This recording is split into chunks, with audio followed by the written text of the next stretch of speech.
नंदू हाथी। यह है नंदू। नंदू नींद से जागा और उसने अपनी आंखें खोली। कुछ देर के लिए उसे पता ही नहीं चला कि वह कहाँ है। उसे लगा कि वह स्लेटी भूरे पेड़ों के एक बड़े से जंगल में है। उसने अपनी आंखें घुमाई, फिर उसे कुछ जाना पहचाना सा लगा। ओह, ये तो अम्मा है, जिसे वह भूरा स्लेटी जंगल समझ रहा था। वह उसके परिवार के साथियों के पैर और सूंड थी। सूरज आसमान में चमक रहा है। उसकी गर्मी अब तेज होने लगी है। नानी माँ जोर से चिहाड़ी। वे इस झुंड में सबसे बड़ी। वे जंगल की तरफ चल दी। बाकी सभी हथनियों ने नानी माँ को जंगल की तरफ जाते देखा, तो वे सब भी उनके पीछे चल दी, और नंदू भी। जंगल पहुंचते ही यह झुंड बिखर गया। वे सभी अपने मनपसंद पत्तों और झाड़ियों को खाने के लिए अलग अलग हो गए। कुछ देर खाने के बाद सभी नदी की तरफ चलने लगे। सब बच्चे पानी में खेलने लगे। कुछ बड़ी हथनियाँ नदी किनारे मिट्टी में लेट गई। क्या तुम जानते हो, एक बड़ा हाथी एक दिन में 100 किलोग्राम से ज़्यादा पत्ते और झाड़ियाँ खा लेता है। हाथी बहुत कम आराम करता है। यह एक दिन में केवल 2-4 घंटे ही सोता है। हाथी को पानी और कीचड़ से खेलना बहुत भाता है। इससे उसके शरीर को ठंडक मिलती है। वैसे उसके कान भी पंखे की तरह होते हैं। गर्मी लगने पर हाथी अपने कान हिलाकर हवा करता है। पता करो, नंदू तो सिर्फ 3 महीने का है, लेकिन उसका वजन 200 किलोग्राम है। तुम्हारा वजन कितना है? तुम्हारी उम्र के बच्चे का वजन मिलाकर नंदू के वजन के बराबर होगा।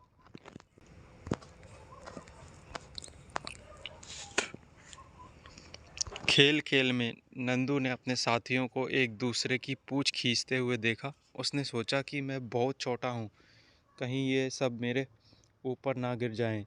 वह उनके पास नहीं गया और धीरे से अपनी अम्मा के पास जाकर खड़ा हो गया। अम्मा ने नंदू को पानी की तरफ धकेला, मानो उसे पानी में खेलने के लिए कह रही हो। नंदू धीरे से पानी की तरफ चल दिया। उसे तो पानी के साथ खेलना बहुत पसंद था। उसके दोस्त भी पानी में ही थे। पानी के पास पहुंचते ही पानी का एक फव्वारा नंदू के सिर पर गिरा। नंदू पूरा भीग गया। उसने देखा, यह तो उसके दोस्तों की शरारत थी। वह मुस्कुराकर पानी से खेलने लगा। सूरज डूबने से पहले ही झुंड फिर से जंगल की तरफ चल दिया। जंगल में पहुंचते पहुंचते नंदू बहुत थक गया। वह दूध पीते पीते अपनी अम्मा के पैरों के बीच सो गया। तुमने पढ़ा कि नंदू हाथी अपने झुंड के साथ रहता है। हाथियों के झुंड में केवल हथनियाँ और बच्चे ही रहते हैं।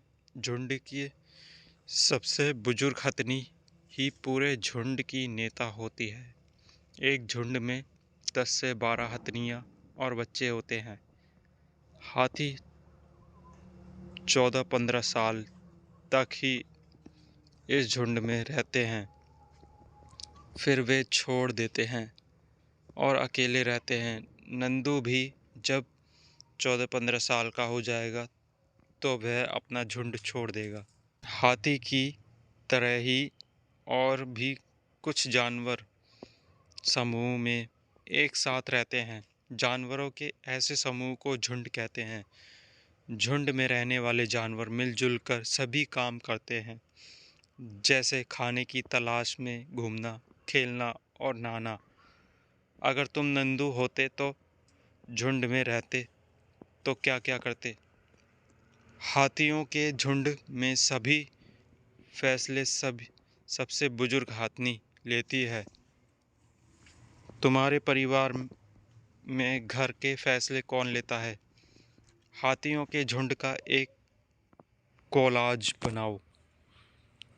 इसके लिए तुम हथनियों के जितने चित्र इकट्ठा कर सकते हो करो। अब उन्हें काट कर अपनी कॉपी में चिपकाओ। नंदू वह सब करता था जो उसे पसंद था। यदि तुम्हें अपने दोस्तों के साथ घूमने के लिए पूरा एक दिन मिले तो तुम उस दिन क्या क्या करोगे? पता करो और लिखो। कौन कौन से जानवर झुंड में रहते हैं? क्या तुम भी समूह में रहते हो? तुम्हें समूह में रहना कैसा लगता है? तुम्हारे हिसाब से समूह में रहने के फ़ायदे और नुकसान क्या क्या हो सकते हैं? हाथी को चैन से बांधे होने पर कैसा महसूस होता होगा? अपनी भावनाएं बताएं तथा चर्चा करें।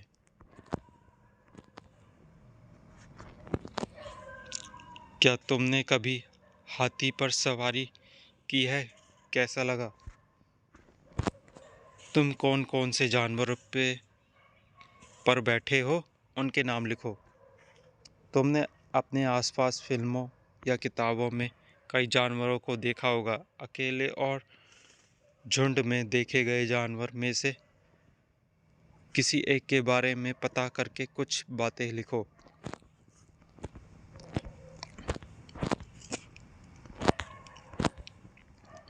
सोचो और लिखो। बगुला भैंस पर क्यों बैठा होगा? क्या तुमने किसी जानवर को दूसरे जानवर पर सवारी करते देखा है? उसका नाम लिखो। सवार जानवर, सवारी देता जानवर। ऐसे और जानवरों के नाम लिखो जिन्हें हम सवारी के काम में लाते हैं। ऐसे जानवर के नाम लिखो जिन्हें हम सामान ढोने के काम में लाते हैं।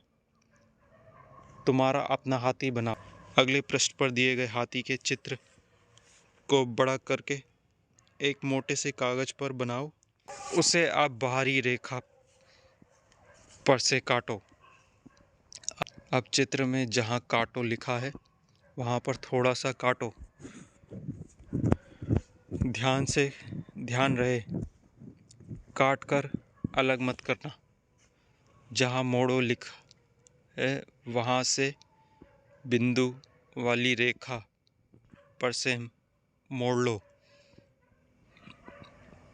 धारी वाले हिस्से को अंदर की ओर मोड़ दो।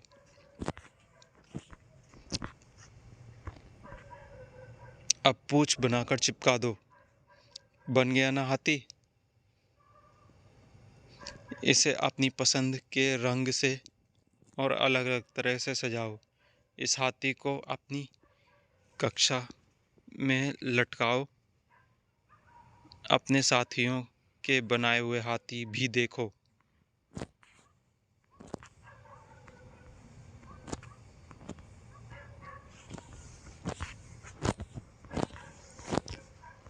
जानवरों की सभा। इन चित्रों को देखो और पढ़ो। ये जानवर आपस में क्या क्या कह रहे हैं, इन पर संवेदनशीलता से चर्चा करो। यह पिटारी ही अब मेरा घर बन गया है। मैं तो जंगल के जानवरों से मिलना और खुली हवा लेना मानो भूल ही गया हूँ। बस पिटारी ही है अब यह सपेरा। यह मत सोचो कि मैं सर्कस में बहुत खुश हूँ। नाचो कूदो, आग के गोले में से निकलो और भी ना जाने क्या क्या ना करो तो भूखे रहो और पिटाई अलग से। तुमने मेरी दौड़ ही देखी है। मेरे पैरों के नीचे जब लोहे की नाल ठोकते हैं तो दर्द से जान निकल जाती है। नाचते नाचते हमारी तो कमर ही टूट गई।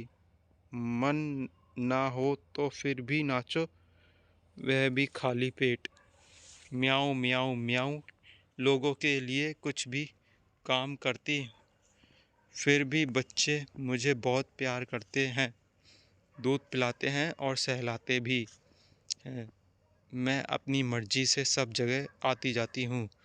गुटरुगु, गुटरुगु, जानते हो, लोग मुझे बुलाकर बड़े प्यार से दाना खिलाते हैं। चर्चा करो, तुमने इन जानवरों को की बातें पढ़ी। क्या तुम्हें लगता है इनमें से कुछ उदास क्यों हैं? पेड़ों पर झूमते और लटकते बंदरों और मदारी के बंदर में तुम्हें क्या अंतर लगता है? इस हाथी के कितने पैर हैं? क्या आप जानते हो, हाथी परेशानी आने पर एक दूसरे की मदद करते हैं, अपने बच्चों की देखभाल और सुरक्षा के लिए एक दूसरे का साथ देते हैं।